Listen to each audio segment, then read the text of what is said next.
I'm gonna smash everybody. do you look at the welterweight division and see anybody that can challenge you right now? I mean, we need to find someone that can slow you down. Doesn't matter, everybody. I'm gonna smash everybody. By Khamzat. The right Strange air of expectancy when you have the two guys of this caliber. Big takedown by Boris Chimaev. Big arm of this. He went full lock. He dropped him. Boris dropped him and dives. Catches the kick and drops with the overhand. neck here. Drag along the back down. He ties that up. Those are huge strikes. He's your friend of me. Konstant press. We'll see it. Jag tror det är slut här. Oh my God! We got wobbled. Staggered. I mean, this is Khabib-like pressure. Yeah, this is unbelievable right here. It's another win for Khamzat. You're undefeated, Khamzat chimaev. Of course, it's easy for me. I'm born from this country. When I was a kid, it was war in my country. Like everybody knows Chechnya, say like before how they were. I like to fight in the cage and smash somebody. It's too easy. That's too easy. As you smash somebody, you get money, brother. It's perfect for me. My life is to be champion.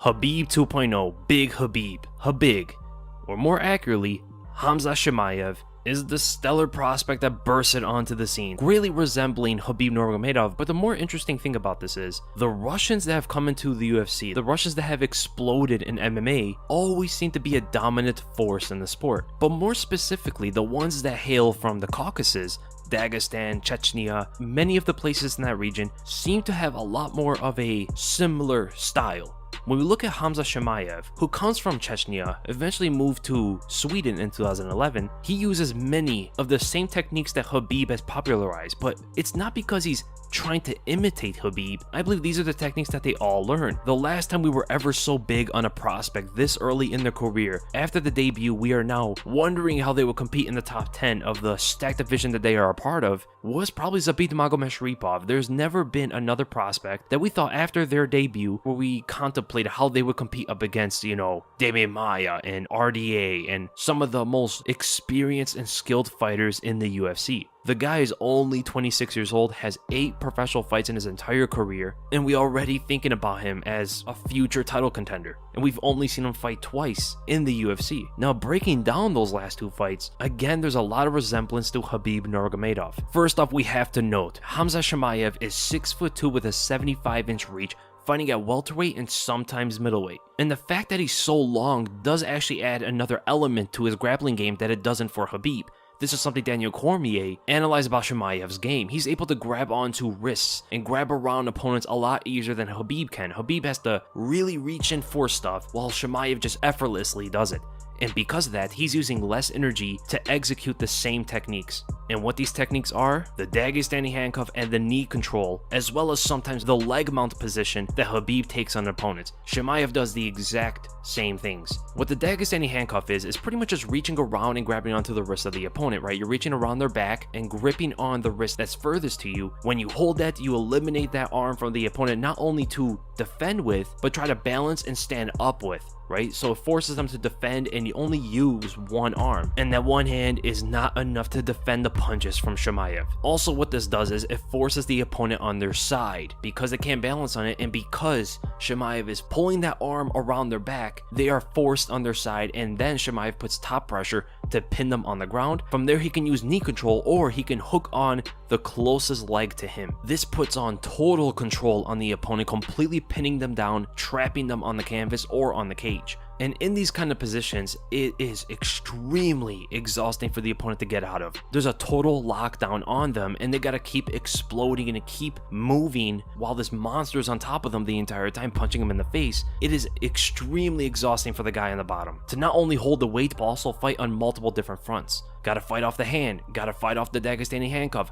gotta defend the punches at the same time, try to shake off the top control of Chimaev as well, get him off of him, while all Chimaev is doing is holding on and putting pressure and punching. So instantly when Chimaev takes down Rhys McKee, he instantly goes for the Dagestani handcuff and uses it to chain the knee control, trapping McKee to the canvas. Chimaev's knee control, very much like Khabib, is put in between the opponent's legs and hooking in McKee's closest leg instead of putting the knee pressure on top. From here, Chimaev can do a couple things. He can keep this hook and the Dagestani handcuff as well as riding out with left hands, while continuously having to readjust the handcuff as McKee keeps trying to defend it and lose the grip. Or Chimaev can relieve the tight hook and place his knee on top of McKee's other leg, pinning it down as well, which is going to allow more control of the position for Chimaev to throw more left hands, but it does give the opponent more freedom of exploding, because Chimaev has nothing hooked in, right? If he hooks in that leg, McKee cannot explode out of the position as easily, and the reason why he can explode while Chimaev only has the knee pressure and relieves some of the hook is because the only thing that's holding down McKee is just the weight of Chimaev. It's nothing hooking onto him, nothing clinging onto him, it's just a lot of weight on top of him. So if you can move quickly under that weight, you can shake it off. So he can explode and turn into Chimaev, but Chimaev will easily be able to follow him and settle into half guard or full mount. This Dagestani handcuff and knee control position causes a constant fight between full mount and back mount for McKee. Which one does he want, right? It's a pick your poison kind of thing, because he has three options. He can stay in that horrible position where you're only able to defend with one hand, but when Chimaev gets the full knee control, you can explode into Chimaev getting full mount on top or getting your back. This is all while still being handcuffed. There is an opportunity to get into half guard from the explosion and turn into it, but then it becomes a chase for it, and still not a good position to be in which McKee is not near the kind of grappler that Chimaev is to take that position away from him. You're going to need a high level grappler to do that. Regardless, this total lockdown on the opponent makes any escape exhausting. The hook makes the hand fighting more rigorous and active, while the knee control needs an explosive response to not get hit in the face over and over again. So McKee eventually does explode and give up the mount position for Chimaev, but what happens is he tries to sit up against the cage, and Chimaev uses Khabib's leg mount position, wrapping around the legs of the opponent and under them, and this completely eliminates all balance from the opponent to stand up. Their legs are elevated above their hips. Because of that, they cannot use them to stand up. Now they gotta use their upper body, and here we come with the Dagestani handcuff, which locks that down too. This leg mount and Dagestani handcuff position is far more terrifying, as the only place you could really go is turning on your back again or giving up your back.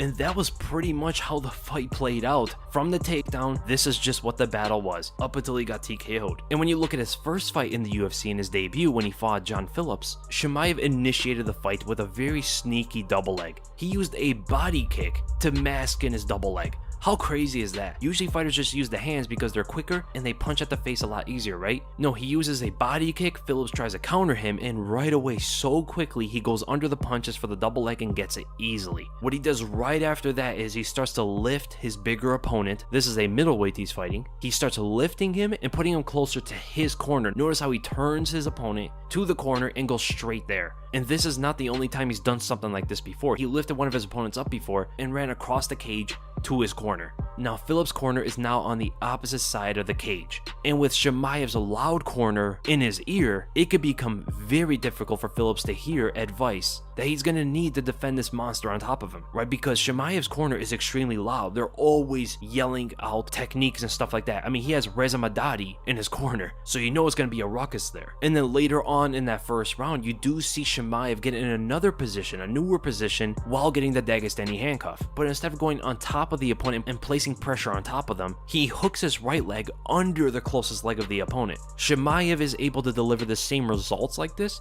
but requires way more effort and energy to hold the position, because he is forced to keep lifting his leg backwards just to keep his opponent from balancing on their leg. This is contrary to the original position where he's on top, right? He's leaning his weight on the opponent, which is far easier to control. And another thing is, it is much harder to apply the pressure directly above the opponent in this position, which is essential to hold him down, right? That underhook with the leg naturally forces Chimaev closer to the side of the opponent instead of directly on top. And this reduced pressure can allow the opponent to get up a lot easier, which shows here. Nobody gets up from Chimaev like this. But because of this different position he tried for, it allowed Phillips a fight to get up. And there was a point where you see Chimaev having to release the Dagestani handcuff just to put pressure on Phillips' neck to hold him down. But Chimaev can improvise, man. As it looked like Phillips was going to stand up, Chimaev used this to set up for a guillotine. Notice how both of Phillips' hands are stretched out, separated from each other, and there's nothing defending his neck. One hand is used to balance as he gets up, and the other is around Chimaev,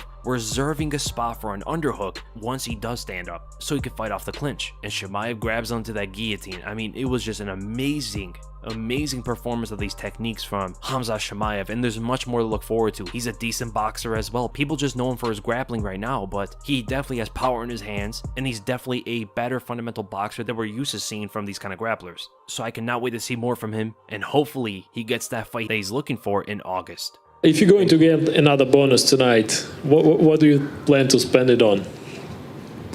I don't know what I can do to help somebody. I do this not only for me. I do it for everybody I can help. I don't want to be like Mayweather, like McGregor, like be one guy to show my money, show my course, like something like that. I want to help the people.